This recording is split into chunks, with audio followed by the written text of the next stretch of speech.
so I'm finally back with another bike check video. I put one out about a year ago, but you guys can't really see that because I just recently launched the public channel instead of just unlisted.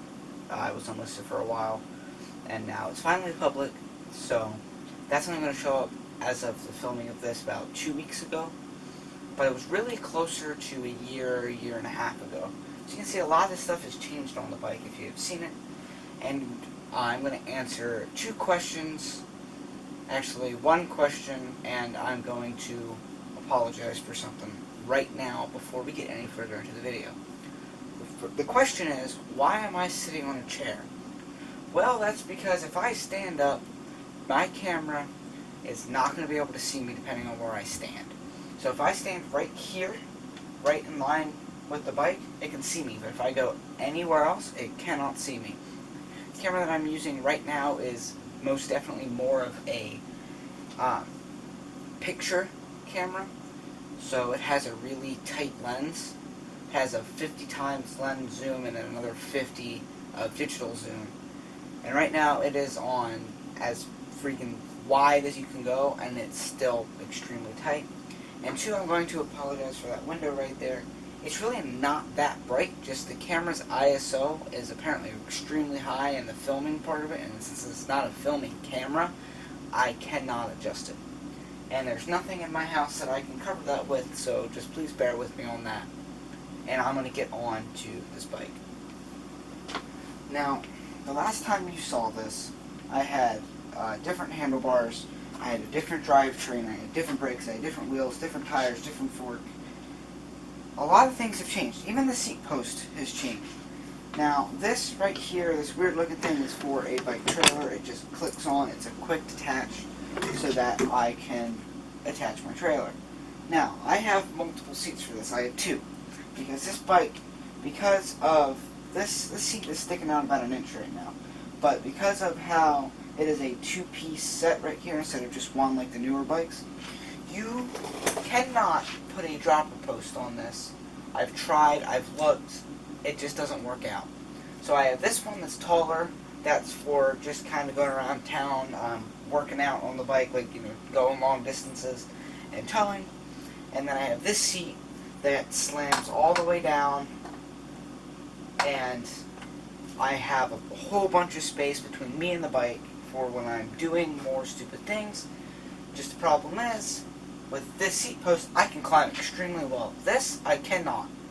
So, some of the trails that I go to have a lot of climbing sections. And this is horrible for that, but there's also a lot of big jumps sometimes. So, I kind of got to pick my seat post well.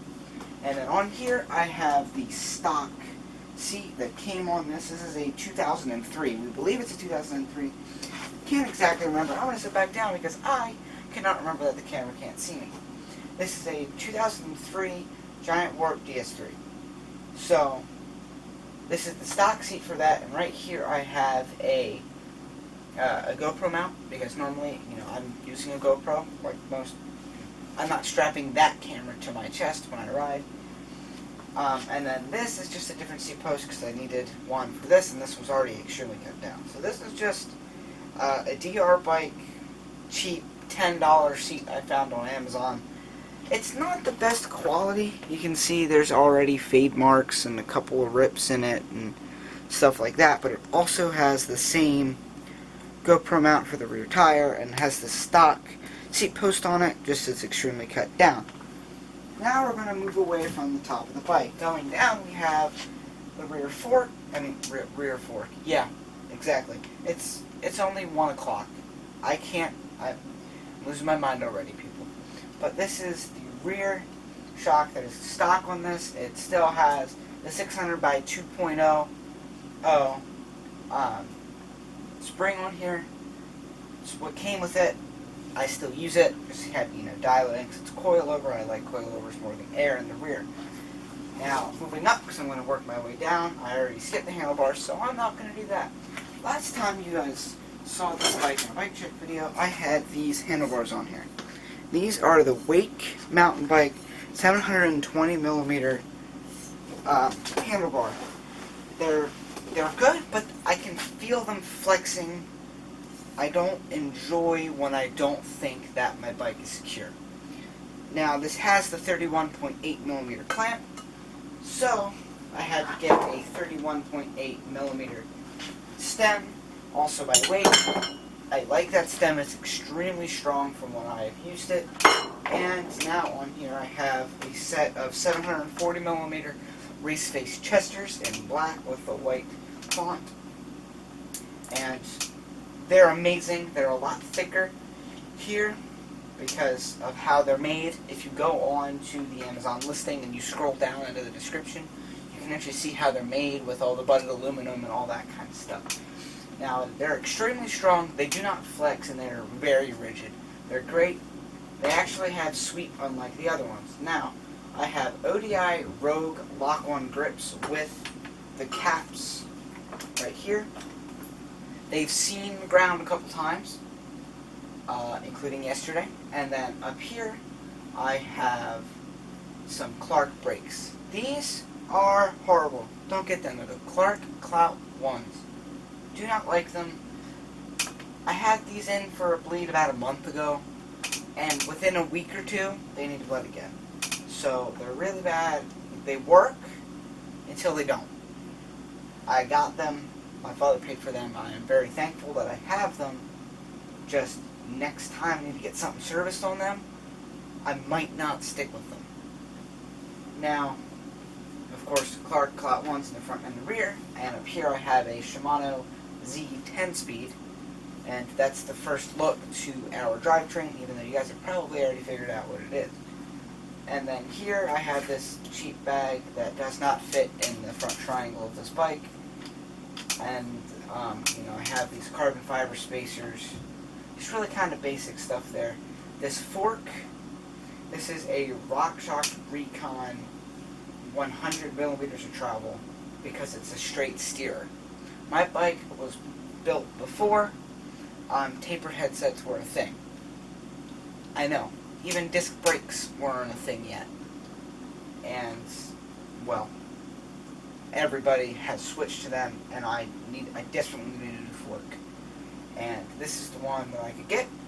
It's by RockShox. Like I said, it's a RockShox Recon, 100mm of travel.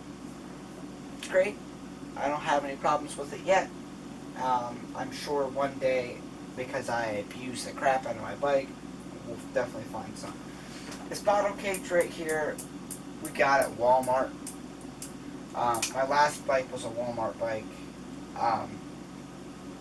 and we got this bottle cage for it, and this is broken. So, it's a great bottle cage until you break it. Now here we have the Action FMF XTR cranks with Shimano DR XT pedals mounted to them. And this crank set was like $50 because my bike has a square taper and it does not have, an external bottom bracket. I think that my bottom bracket's going out, so next, when I have to replace that, I'm probably going to end up going with an external bearing because they're a lot better. They last longer and they're waterproof.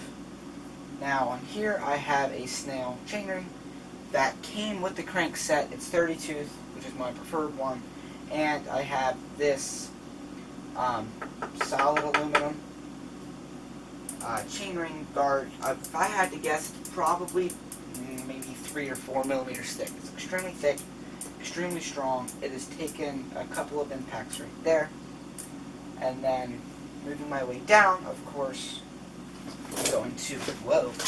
Yeah, see, I'm telling you, it's only 1:30, and I'm losing my mind already. And now, here we have a nice KMC 10-speed chain going back past this lizard skin chainstay protector. It's neoprene, it's great. This, I already had electrical tape around it, but this drivetrain does have a clutch, and I'm going to move on to that drivetrain now because I'm just kind of babbling on.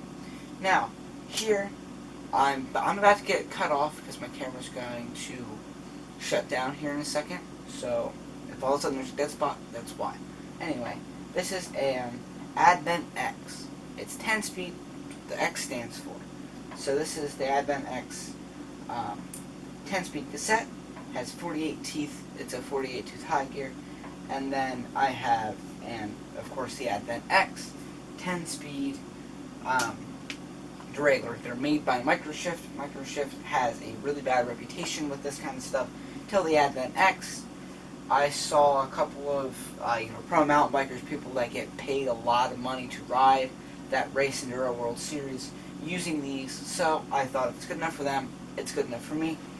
And this does have a clutch, and what a clutch does is right now it is off. So right now the clutch is off, and this can move freely until you turn that clutch on, and this does not move. So it should basically eliminate chain slap, which is extremely good for video, because on video you don't want your bike creaking a lot and making a lot of noise. And right now the bottom bracket is not helping that situation. Here I have Maxxis High Roller 2s, because this is a 26-inch bike. This was also made before 27.5 was a thing. So like I said, it's a pretty old bike. It's about 20 years old. It's so close to that 20-year-old threshold. Anyway, this has the EXO protection, and it is tubeless ready, even though I am still running tubes because my rims are not. Now, on here I have a Weinmann double walls. Actually, here's the thing. ETA TO 559 by 21. That's the rim. It's a whole freaking soup of numbers there, but there you go. This has, I just counted, a 20 spline rear hub. That's, just how many clicks there are. And right now it is out of true. You probably can't see it that well, but it is out of true. And then I have 160 millimeter rotors. Had to correct myself there. They don't offer the best stopping power. There's actually no but to that. I can't stop. And in here I am running 26 PSI, which is low for tubes, but it hasn't blown out. So, yeah. Now, I was already up here once. I am losing my mind here with this chair. I was already up here once, but I'm going to go ahead and do this because it is a different front wheel. Now, I did forget that this is actually laced onto a Wheelmaster hub in the rear. And right here we have a Shimano hub with a Shimano DSK23 front rim, of course with another 160 millimeter rotor, and Maxxis High Roller 2 with the EXO and tubeless ready, everything. So that is my bike. All that's really there. I have this mud flap here. I actually have a couple of brand new ones that are going to get ready to go on here because I broke this one. Yeah, I broke it right down the center, piece of gravel, ripped it open. But it's extremely thick. I don't know how it broke, but hey, it did. What can we do? So, basically the only things that are stock is, the frame, like the front triangle and the rear triangle, this shock, the bottom bracket, seat post clamp, that seat, and like the headset, but that's it. Everything else is not stock anymore. So, thank you for watching, and I will see you next time.